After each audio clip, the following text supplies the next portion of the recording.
Snyder is standing by. He is the culture blaster, and he's so nice to join us from whatever exotic port of call he's found himself in. Not here in studio, but he does come and go on a rainbow. The culture blaster, Michael Snyder, everyone. Hi, Michael. Hi, Mark. Hi, Kim. Hey, Albert. Hello, Tony. I don't know where Tony is right now. And hello, Remarkables. Thanks, and Tony. you do know, even if I'm not in studio, I try to listen to the Friday Fabulous Florida, and I want the audience to know, and I want you to know, Mark, I do not go to a backyard shed for my Botox treatments. I go to a reputable establishment. Injections are us. And I've never been this. Oh, wow. Very strong. Yeah. Well, I'll tell you about Botox, Michael. I'm considering it for my face. I've seen some of those big stars in those movies that you review, and it seems to me like they've had some work done, and they all look pretty good. Yeah. Could you see yourself ever getting a little kind of treatment? I think a little pull, a little lift, nipple, a little tuck, something like that. Yeah. I'm not beyond that. Oh, good. I mean, okay. By the way, before we get to entertainment per se, I just want to say how excited I am by the news that the DOJ will allow Donald Trump to bulldoze the Statue of Liberty if he wants. And why wouldn't he? You know how he feels about older women, and Lady Liberty's 139. For God's sake. Oh my God, very strong. Very he likes strong. them younger. He likes them young. Anyway, are you going to be at June Swoon? You know, on the 8th of when is no? It's the 12th, right? Yeah, I will be checking in from an undisclosed location. Which is where I am. Everybody should jump on June Swoon if you haven't yet. I'll remind you again at the end of Michael's. It's super fun. It's great fun to interact with this wonderful audience and these people who support the show. I could wait till the end of the film and TV coverage to talk about nightlife, but I want to lead with it, and you'll hear why. Tonight in Los Angeles, if I was in LA, I'd be going to La Luz de Jesus for an art opening. 3 artists, quilts, mosaics, multimedia paintings, 7 to 11 p.m. at La Luz de Jesus on Hollywood Boulevard near Vermont. But tomorrow night in San Francisco, Punk Majesty, the fashion and art boutique, is hosting the opening of Summer Noir, an underground art group show at 6 p.m. And Booty, you know I love Booty, at the Cat Club is having its Pride Month extravaganza. What? It is Pride Month. And this edition of Booty is entitled Mashups of the Universe. Wow. And it's spotlighting a super heroic mix of pop icons and 80s and 90s nostalgia. And obviously referencing the new movie Masters of the Universe.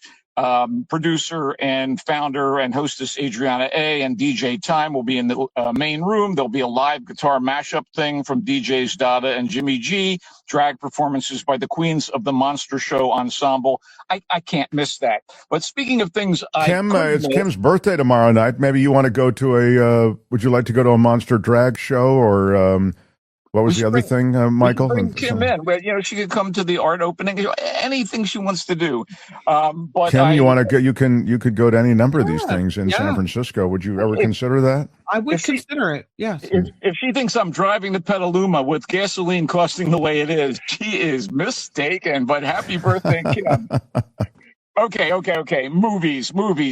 And we will kick off with Masters of the Universe. So director Travis Knight, he's the guy who directed Kubo and the Two Strings, Paranorman, Missing Link, and Box Trolls for Leica Animation, and they are fantastic. And those movies, for the most part, are worth your time. Kubo and the Two Strings is lovely.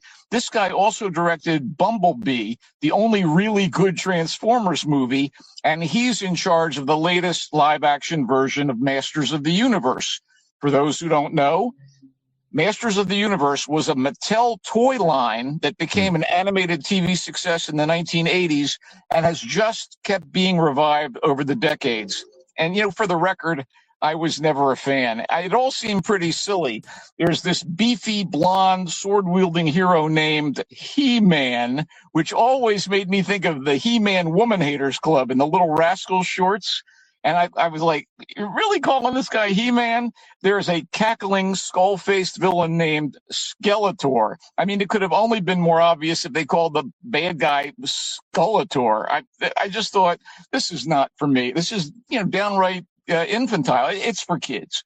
But with the recent big screen success of another Mattel toy property, Barbie, I guess the powers that be must have thought Masters of the Universe should be next. And I have to say, this is better than I thought it would be. I know, not terrible. Michael Snyder, The Mark Thompson Show. But it's not Barbie, which, by the way, I thought was okay, but a little overrated. So to get to Masters of the Universe, the current film, young Adam is prince of the planet Eternia, and Skeletor, who we've already introduced as the villain, and his demonic troops attack the royal family on Eternia. And to save him, Adam's parents send him by a portal to Earth, where he lives for 15 years and grows up to be played by Nicholas Galitzine, who was the wimpy journalist in the absolutely wonderful The Sheep Detectives, which I don't mean to overstate this. It's a much better film than Masters of the Universe. So on Earth, Adam gets work in human resources at some nondescript company. I'm not joking. But the magical sword of power brings him back to Eternia, where he finds the place is now totally controlled by Skeletor, who I don't know that he's physically on the set. He may be, but, it's the skull face. He's voiced by Jared Leto, which is Wow. kind of a... it's kind of a star power thing to bring that guy in to do the voice in this. And it doesn't stop there in terms of star power. So to save his family and save the world, as the, PR says, Adam has to join forces with his closest allies, a woman that he's always had a crush on. Well, he had a kitty crush on, Tila, played by Camila Mendez of Riverdale, the TV show, and Duncan, a.k.a. Man-at-Arms, played by Idris Elba. This is the guy that was teaching young Adam before he was spirited away to Earth. And that's right, Idris Elba brings a real touch of class to these proceedings. And there's a giant green pet tiger that, Adam rides like a horse, and he's got to embrace his destiny as He-Man, the most powerful man in the universe. I don't know. Is it a better fantasy adaptation than, Mortal Kombat 2? Yeah, but that's a low bar, and it's not as fun and funny as the 2023 Dungeons and Dragons Honor Among Thieves movie with Chris Pine, but that's kind of a high watermark in that franchise. The Masters of the Universe that we're looking at now is better than the 1987 live action movie with Dolph Lundgren and Frank Langella. You have Alison Brie as Eveline, who is, I guess, the hench person to the Skeletor character. And she's, she kind of goes with it. She does a lot of eye rolling, maybe not as much as I was doing in the audience. And the script by Chris Butler is going for tongue-in-cheek. Tongue-through-cheek is more like it. This is flimsy fun for the young, and I guess it's nostalgia for the crowd who collected the action figures and watched the cartoon a few decades ago. Maybe I'm just not the target audience, but I love these kind of action extravaganzas, and this one, I was amused and entertained to a point, and that was about it. It is all right. Another one that Michael said was sort of, okay, not... So let's move on. Let's do so. And one more note. That's called Masters of the Universe. It's in wide release, I take it. It is. Kristen Wiig lends her voice to some kind of snarky robot, and Marina Baccarin plays a sorceress. I mean, they didn't stint in terms of the talent involved. Moving on. This is something I can't even conditionally recommend. It's Scary Movie, the 6th of the Scary Movie franchise. I can't believe it's done 6 movies, and they finally brought back the guys in charge of the original couple of them, who then moved on for a period, and that would be the Wayans brothers, who in this case, Marlon Wayans, Sean Wayans, Keenan Ivory Wayans, all contributed to the script. They appear in various roles, reprising roles from earlier Scary movies, and this one, as with the others, takes the parody approach to some other horror film, and in this case, it pretty much leans on the Scream franchise. So you have a ghost-face character running wild through it, trying to kill people, and multiple ghost-face characters. And it's lowbrow. It's fitfully funny at times, thanks to the overplaying efforts of these veteran comedic performers who occasionally elevate the direct to kind of ha-ha level. You've got the return again of the Wayans brothers. Anna Faris is back as Cindy now. Cindy's daughter. Cindy, of course, was terrorized in earlier Scary Movie movies, and her daughter is now the target of the killers. Regina Hall is back as Brenda. You've got guest shots by the likes of Kenan Thompson. Don't blink or you'll miss him. Sherry O'Terry, who plays kind of a newswoman, very much like Courtney Cox's character in Scream. Chris Elliott shows up. I mean, Heidi Gardner. There are talented people here, but it doesn't amount to much. The script is pretty much, dumb, D-U-M-B. Dumb is spelled with a B, Mark. Were you aware I didn't know of that. I think they're redoing the spelling. What? Now. It's an executive order. But anyway, Scary Movie, it sounds like you feel like it's okay. No, it's not that funny. Oh. No, I thought that Masters of the Universe was okay. This is like, yeah, geez, why, brah? If you like this stuff, you like the Wayans brothers, well, good on you. You can maybe wait till this thing is available for streaming. All right, moving on to what, Michael Snyder? A much better film, Carolina, Caroline. Samara Weaving from Australia has kind of been lionized as a new Scream queen. I mean, she was in the slasher film Mayhem. She was in the 2 Ready or Not movies. She was in a recent kind of exciting and somewhat violent comedy called Over Your Dead Body. But she's also done some heist stuff. She did a movie called Eeny Meeny. She's been in some serious films, 3 Billboards Outside Ebbing, Missouri, for instance. But with Carolina, Caroline, she's the central focus. She plays a young woman in a small West Texas town who's working at a gas station convenience store, and she ends up meeting a con man who is played in the film by Kyle Gallner. And they pull sort of a latter-day Bonnie and Clyde and start doing all of these sort of low-level scams and eventually graduate to bank heists. And I have to tell you, as a thriller, as a drama, as a crime flick, and as a romance, it worked for me on all fronts. The movie was directed by Adam Remeyer, and it was written by a guy named Tom Dean. And I thought they did a great job as we see Caroline basically become more and more adept at criminal activity and being the woman who basically pushes the escapades to a point. But like Bonnie and Clyde, they're kind of hurtling toward trouble. Crime doesn't pay, Michael. Sorry? Crime doesn't pay. No, it does not. This is in select theaters. I also want to shout out Kira Sedgwick, who plays Caroline's alienated mom. She has kind of a vision that her mom, who broke up with her dad years and years ago, is sort of a good person and perhaps salvation for her, lives in South Carolina and wants to eventually end up reconnecting with her. Isn't always what it's going to be. And John Grease, the veteran character actor, plays her dad quite good. The cast is good. The script is good, well directed. And Samara Weaving does it big time with Carolina, Caroline. Is Hugo Weaving her uncle? I have no idea. That is what's being suggested here by Murphy Rowan. She is, I don't know. She may be related, but she's not his daughter. I don't know what the deal is. Okay. Go to Wikipedia, you guys. I don't have the time to do it. I'm watching movies for you. Okay. I don't know, Murph. I would never challenge you, so I have to ask the circle. Go ahead.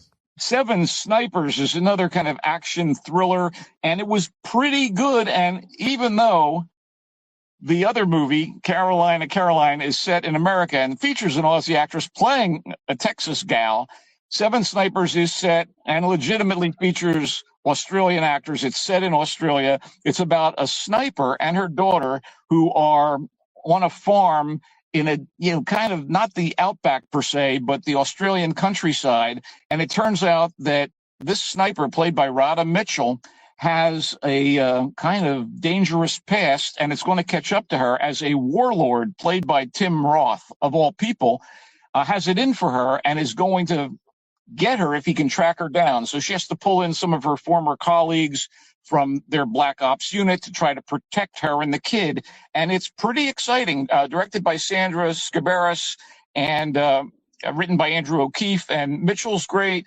She's always pretty good. And Tim Roth, of course, relishing the role of the bad guy with the gun. And all in all, I thought it was a rocking good time. I think Carolina, of the two films is the better movie, but I did like this. And I also want to do a little shout out to Ioan Gruffudd, who plays one of the lead character, the sniper females, buddies. And, sometimes you don't go in with high expectations and you're pleasantly surprised. Sometimes everything gets hype galore and it leaves you cold. In the case of Caroline and Seven Snipers, I was like, these are good films. The Seven Snipers feels a bit like History of Violence, or that. Yeah, it may have some relation to it, but it's like your past deeds catching up with you. Right. In this case, somebody coming to avenge their past deeds or the past deeds of the person they're hunting. It turns out that the Radha Mitchell character is not necessarily. I mean, she's a killer for hire and a sniper, but, hired by who knows who. Maybe she was in the equivalent of BlackRock or whatever. But but that was the same thing. It was the Ed Harris character in History of Violence, remember? Yeah, well, it's clear that Tim Roth is a bad guy. And should have just left her alone. But anyway, I think it's good. Let's wrap things up. Time and Water is a pretty beautiful and fascinating documentary about the melting of the glaciers. It's set in Iceland, and it's narrated by and focuses on the life of the Icelandic poet and author Andrés Snær Magnússon and his family. And he's ostensibly putting together a time capsule about the way Iceland was before the glaciers began melting.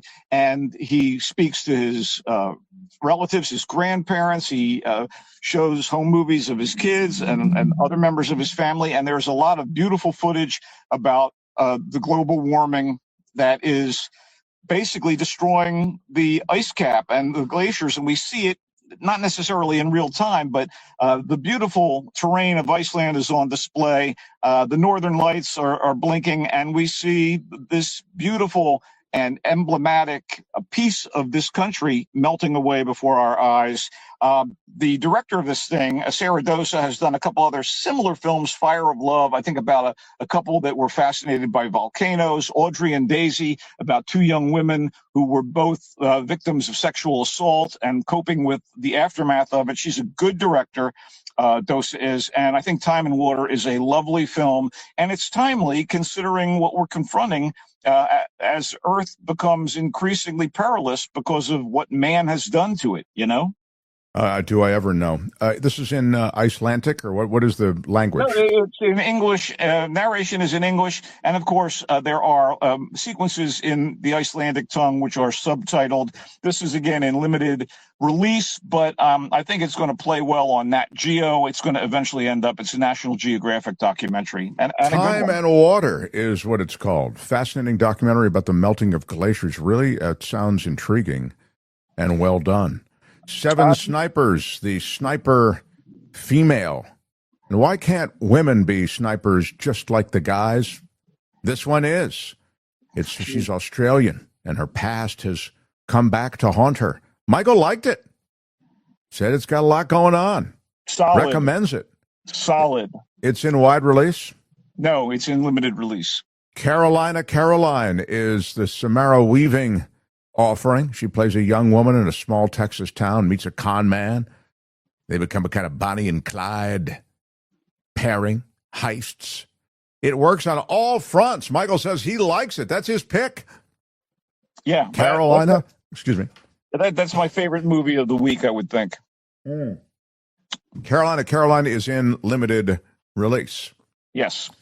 Scary Movie 6, the Wayans Brothers film. They are firing back up the franchise, getting the band back together. Michael says it misses. And in the spirit of missing, you should miss this, he says. Masters of the Universe. Travis Knight, the director. It's the Mattel toy line come to life again as a big feature with the sword-wielding He-Man. Michael says Better than I thought it would be. But that is not meant as a tacit endorsement, Mark. Yeah.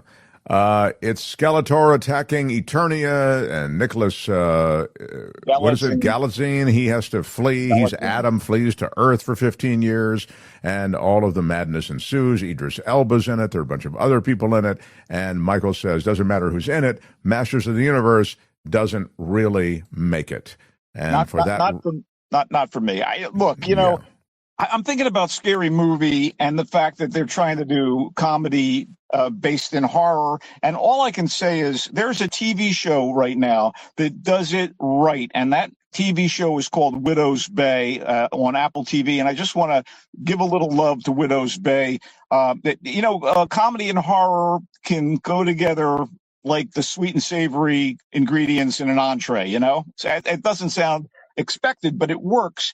And it's really an accomplishment for a film or TV series to be able to generate laughs and kind of terror and not come off as ridiculous. And Widow's Bay, which is 10 episodes, and I think it's on the verge of the climactic episode, it is equal parts funny and frightening, and it's appointment viewing set in the small town of Widow's Bay on a New England coastal island.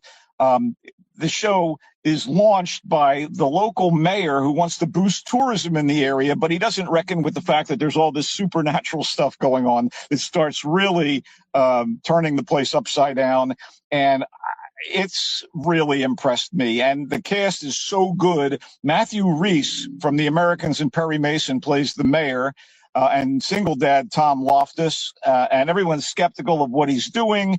And he doesn't realize the can of worms he's opened, and he's supported by the great Stephen Root from Barry and News Radio as a local crank named Wick, who knows the real nature of Widow's Bay, and Kate O'Flynn, who's kind of like the quiet MVP, British actress. She plays Tom's socially awkward assistant, Patricia, who wants to be accepted by the other townies, but they make her the butt of all their jokes. It reminded me, it had a Stephen King vibe, New England location, gallows humor, but it's its own thing. And oh my God, highly recommended television show, Widow's Bay.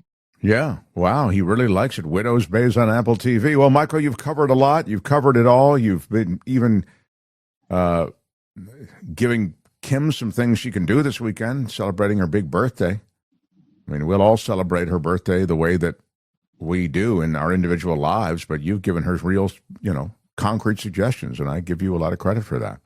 It's one of the few things I give you credit for, actually. Oh, thanks. I am glad that you come through our world, though. And anything else you want to mention? TheVoiceSF.org, which is where you write. Yeah, people should check it out. And oh my goodness, there's a piece on Widow's Bay and 2 other TV shows that I am enamored of. So I would recommend people check that column out. And I have my hopes for the Giants continuing to be dashed on a weekly basis, but I will not give up on my team. Is Widow's Bay a horror film or horror genre-related series, Michael, is being asked? I just said it is a mix of horror and comedy. All right. Well, people are asking, not just me, Michael. There's no need to be harsh with me. All right. No, but it works, whereas Scary Movie, Okay. Thank you, Michael, says Francine. And I say thank you, Michael. Anybody else like to say thank you to Michael? Kim, would you like to say thank you? I think it would be nice if you'd show some gratitude, Kim, Thanks, around Michael your birthday. Snyder. I do want to say thank you to Michael Snyder. Yeah. Albert, would you like to say thank you to Michael Snyder? He'd like to, but he really can't right now because he's running all your visuals. He's shaking his head. No, he doesn't want to thank you. All right. Well, he's in a cupcake. Michael, we love you. Come back and visit us next week. He comes and goes on a rainbow. The brilliant culture blaster, Michael Snyder. So long. Thank you, sir. Really good stuff.